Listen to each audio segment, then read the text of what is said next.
Are you willing to sacrifice the future of the children ng mga estudyante? Hindi sila makapag-aral dahil sa continued presence niyo dyan sa area? Sir, we are not preventing them. Ha? We are not preventing them to continue with their Yeah, daily you're not preventing them, but kung ako ang estudyante, hindi ako papasok dyan na ganyan kadaming pulis. Hindi ako papasok dyan. Ako teacher, hindi ako komportable na kaklase dyan kung ganyan kadaming pulis sa loob. I think more than me, sir. There's one person that we can ask to end all of this, sir. And I think we know who he is. Because Kaya nga, your quest for the arrest of Pastor Kibuloy would mean sacrificing everything. Yung mga bata na nag-aaral, yung mga tao na nakatira dyan, ganun ba? So you will continue to stay.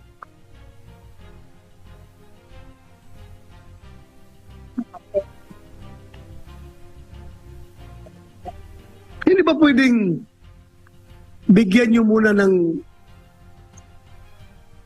relief yung mga tao dyan to back to their normal lives? Tapos kung meron na naman kayong positive info, go ahead. Go ahead. You arrest Pastor Kibuloy kung nandiyan siya sa loob. Alam mo, Nick, the way I see it right now, however you defend your position, you are at the losing end. Nakikita ko. And I think, I am suggesting to you, kung talagang after 13 days of occupation of that compound, still, hindi nyo na-aresto si Pastor Kibuloy, I think, it's high time for you to make a tactical retreat. For the meantime, huwag mong gawin na rason na napasubo na kami dito, tuloy-tuluyan na namin ito, sir, dahil napasubo na kami. You're not saying that, but ako, pakiramdam ko, yan ang nangyari ngayon. Napasubo na kayo dyan kahit hindi niyo nakikita. Si Pastor Kibuloy, tuluyan na lang ninyo. Ayaw na niyo umalis. Alam mo, it's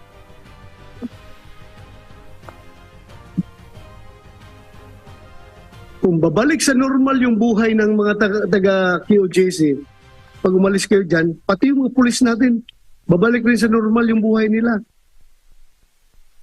And we are not preventing you from striking back. Kung meron kayong mabigat na informasyon na nandyan talaga si Pastor, pasukin nyo, arestuhin nyo. Pero continuously staying there is detrimental to both of the parties, QJC at saka kayo, police. Detrimental to both sides yan.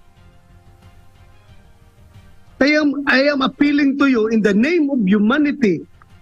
Please be human enough to consider all these things.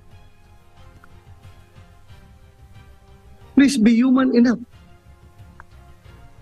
I cannot give you a direct order, although gustong-gusto ko talaga sabihan kayo na umalis na kayo dyan, but I cannot give you a direct order, otherwise it will be a legislative overreach.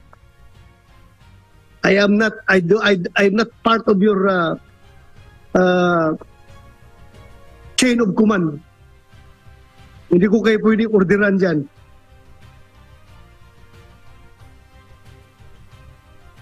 But as part of our oversight function over you, we have all the reason in this world to give you our advice, our recommendation, how to do things properly in the name of humanity.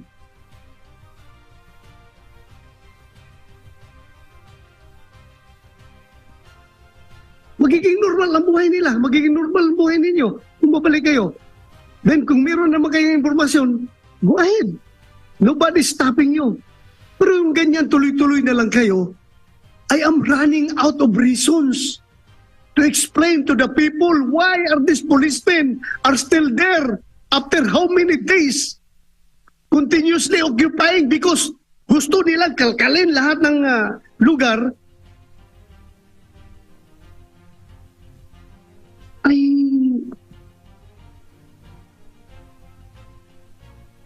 hindi ko in-invalidate yung mga rason ninyo na meron kayo nakikita, meron kayong impormasyon. Okay, that's part of your job. Pero sa ngayon naman siguro, you cannot justify your existence there inside the compound for how many days na. I know you're pressured by your commanders to arrest Pastor Kibuloy. They will not give you 3,000 people from other police regional offices. They will not support you with that gargantuan number of troops just to arrest one wanted person kung walang imprimatur yan galing sa taas. Napipressure kayo. But because of that pressure, napapasubo na kayo, nahiya na kayong umatras. I am giving you the advice. As early as now, you can make your tactical retreat, however you term that, strategic retreat, you can do that. Pero kung sabihin mo sa akin, General Torre, that you will still continue to stay there, I don't know how to explain your continuous stay in that area, armed with the warrant of arrest. After 13 days, hindi pa niyo nahuli yung hinahanap ninyo. I am running out of reasons. I am running out of justifications. I want to help you. I want to help you. Hurting them. They are the ones impeding us. We want to go into a building. Why impede us? Stay away. It's not you that we're targeting. We are looking for Apollo Kibuloy, Crescente Canada, Ingrid Canada, Sylvia Simanes, and Roy. What's the first name? Roy. Jacqueline Roy. Those are the peoples that we are interested in. We're not interested in Dr. Badoy. We're not interested in Marlon Acobo. We're not interested in Panatbay. We're not interested in anybody except for the five. Let us look for them freely in these areas. They say that these are sacred grounds. We see that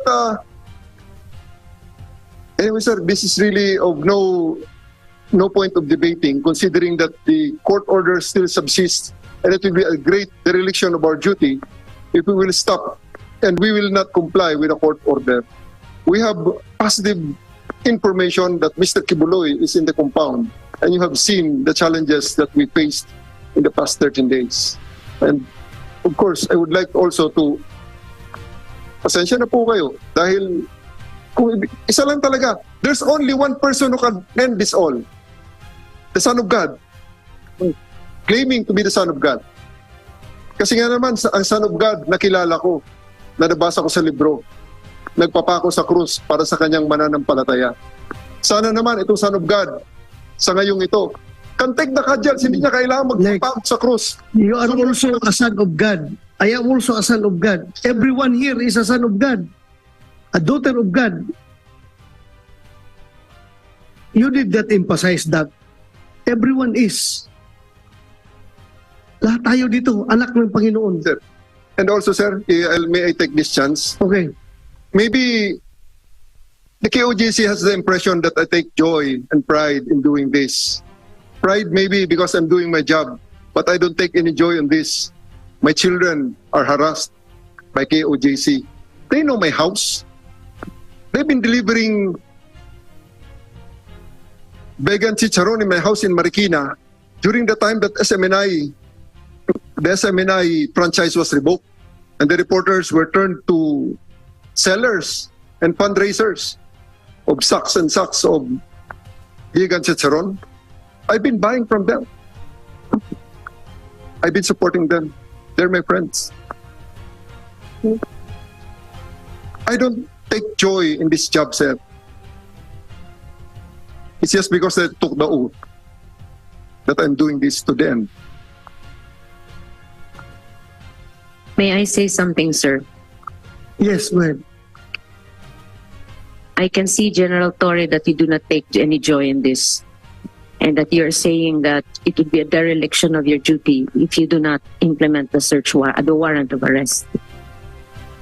But on the other hand, I would like to emphasize that this, in the exercise of your duties, this constitutes a rape of the constitutional rights of other people. The right to religious freedom, right to education, right to life, liberty, and property of third persons who are not part of this warrant of arrest. As my teacher said, your right to wave your hand ends where my nose begins. And so many noses have already been broken. Specifically, the noses that refer to the Bill of Rights. Thank you, sir. Thank you. Again, sinabi ko na yan sa iyo kanina, General Torre, na in the performance of your duty, you are willing to sacrifice all the rights that as stated by Attorney Fuentes. Ako lang ko sa mga bata, nag-aaral, sila, yung kanilang religious duties, religious ceremonies ay na-impede. So, hindi ko ang hirap i-justify. But then, we are going nowhere in this hearing if we cannot reach to a settlement. Wala tayong magawa dito.